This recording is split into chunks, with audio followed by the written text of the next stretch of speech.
ಚುನಾವಣೆಯ ಸನಿಹದಲ್ಲಿಯೇ ಈಗ ಅನುದಾನದ ಫೈಟ್ ರಾಜ್ಯ ರಾಜಕಾರಣದಲ್ಲಿ ವ್ಯಾಪಕ ಸದ್ದನ್ನು ಮಾಡ್ತಾ ಇದೆ. ಸುಪ್ರೀಂ ಕೋರ್ಟ್ನಲ್ಲೂ ಕೂಡ ಇದೇ ವಿಚಾರ ಮುನ್ನೆಲೆಗೆ ಬಂದಿರುವಂತಹದ್ದು. ರಾಜ್ಯ ಸರ್ಕಾರ ಪ್ರಬಲ ವಾದವನ್ನು ಮಂಡಿಸಿದೆ. ಕೇಂದ್ರಕ್ಕೆ ಮುಜುಗರ ಆಗುತ್ತೆ ಎಂಬ ಆತಂಕ ಇದೆ ಅಂತೇಳಿ ಕಂದಾಯ ಸಚಿವರಾದಂತಹ ಕೃಷ್ಣ ಬೈರೇಗೌಡರು ಕೂಡ ಪಬ್ಲಿಕ್ ಟಿವಿ ಜೊತೆ ಮಾತನಾಡ್ತಾ ಹೇಳ್ತಾ ಇದ್ರು. ಇದೇ ವಿಚಾರಕ್ಕೆ ಸಂಬಂಧಪಟ್ಟಂತೆ ಮತ್ತಷ್ಟು ಡೀಟೇಲ್ಸ್ ಅನ್ನು ಕೊಡ್ತಾರೆ ನಮ್ಮ ಪ್ರತಿನಿಧಿ ಶಬ್ಬೀರ್.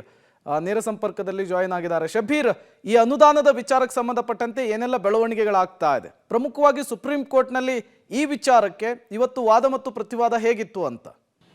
ಪ್ರೇಮ್, ಬರ ಪರಿಹಾರವನ್ನ ಕೇಂದ್ರ ಸರ್ಕಾರ ಬಿಡುಗಡೆ ಮಾಡುವಲ್ಲಿ ವಿಳಂಬ ಮಾಡ್ತಾ ಇದೆ. ರಾಜ್ಯ NDRFಗೆ ಹಣವನ್ನ ನೀಡ್ತಾ ಇಲ್ಲ ಅನ್ನುವಂತ ಒಂದು ವಿಚಾರವನ್ನ ಇಟ್ಕೊಂಡು ಕೇಂದ್ರ ಸರ್ಕಾರಕ್ಕೆ ನಿರ್ದೇಶನ ಕೊಡಬೇಕು ಅಂತ ರಾಜ್ಯ ಸರ್ಕಾರ ಮನವಿಯನ್ನ ಮಾಡಿಕೊಂಡು ಒಂದು ಅರ್ಜಿಯನ್ನ ಸಲ್ಲಿಸಿತ್ತು. ಈ ಅರ್ಜಿ ಇವತ್ತು ವಿಚಾರಣೆಗೆ ಕೂಡ ಬಂದಿತ್ತು.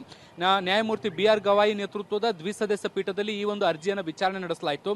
ರಾಜ್ಯ ಸರ್ಕಾರದ ಪರವಾಗಿ ಹಿರಿಯ ವಕೀಲ ಕಪಿಲ್ ಸಿಬಲ್ ಅವರು ವಾದವನ್ನ ಮಂಡಿಸಿದ್ರು. ಕೇಂದ್ರ ಸರ್ಕಾರ ಉದ್ದೇಶಪೂರ್ವಕವಾಗಿ ಅನುದಾನವನ್ನು ಪರಿಹಾರವನ್ನ ಬಿಡುಗಡೆ ಮಾಡಲಿಕ್ಕೆ ವಿಳಂಬ ಮಾಡ್ತಾ ಇರುವಂತದ್ದು.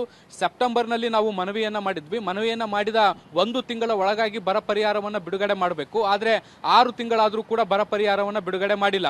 ಸೆಪ್ಟೆಂಬರ್ ಅಲ್ಲಿ ಮನವಿಯನ್ನ ಕೊಟ್ಟಿದ್ದೀವಿ. ಅಕ್ಟೋಬರ್ ಅಲ್ಲಿ ಕೇಂದ್ರದ ತಂಡಗಳು ರಾಜ್ಯಕ್ಕೆ ಬಂದು ಬರ ಅಧ್ಯಯನವನ್ನ ಮಾಡ್ಕೊಂಡು ಹೋಗಿದ್ದಾವೆ.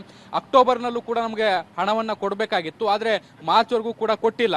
ಯಾವಾಗ ನಾವು ಸುಪ್ರೀಂ ಕೋರ್ಟ್ಗೆ ಅರ್ಜಿಯನ್ನ ಸಲ್ಲಿಸಿದ್ವಿ 23ನೇ ತಾರೀಕು ಮಾರ್ಚ್, 28ನೇ ತಾರೀಕು ಕೇಂದ್ರ ಚುನಾವಣಾ ಆಯೋಗಕ್ಕೆ ಪತ್ರವನ್ನ ಬರೆಯುವ ಮೂಲಕ ಚುನಾವಣಾ ನೆಪವನ್ನ ಕೇಂದ್ರ ಸರ್ಕಾರ ಹುಡುಕ್ತಿದೆ ಅನ್ನುವಂತ ಆರೋಪವನ್ನ ಕೂಡ ರಾಜ್ಯ ಸರ್ಕಾರ ಕೋರ್ಟ್ ನಲ್ಲಿ ಮಾಡಿತು. ಆದ್ರೆ ಕೇಂದ್ರ ಸರ್ಕಾರ ಇದಕ್ಕೆ ವಿರೋಧವನ್ನ ಕೂಡ ವ್ಯಕ್ತಪಡಿಸಿತು. ಕೋರ್ಟ್ಗೆ ಅರ್ಜಿ ಸಲ್ಲಿಸೋ ಬದಲು ಆರ್ಟಿಕಲ್ 32ರನ್ನ ಪ್ರಯೋಗಿಸುವ ಬದಲು ನಮ್ಮ ಜೊತೆಗೆ ಬಂದು ಒಂದು ಮಾತುಕತೆಯನ್ನು ಕೂಡ ಮಾಡಬಹುದಿತ್ತು ಅನ್ನುವಂತ ವಾದವನ್ನ ಮಂಡಿಸ್ತು. ಆದ್ರೆ ರಾಜ್ಯ ಸರ್ಕಾರ ಅದಕ್ಕೆ ಆಕ್ಷೇಪವನ್ನ ವ್ಯಕ್ತಪಡಿಸ್ತು. ನಾವು ಈ ಹಿಂದೆ ಎಲ್ಲರ ಜೊತೆಗೂ ಕೂಡ ಮಾತುಕತೆಯನ್ನು ನಡೆಸಿದೀವಿ ಅನ್ನುವಂತ ನಿಟ್ಟಿನಲ್ಲಿ ವಾದವನ್ನ ಮಂಡಿಸ್ತು.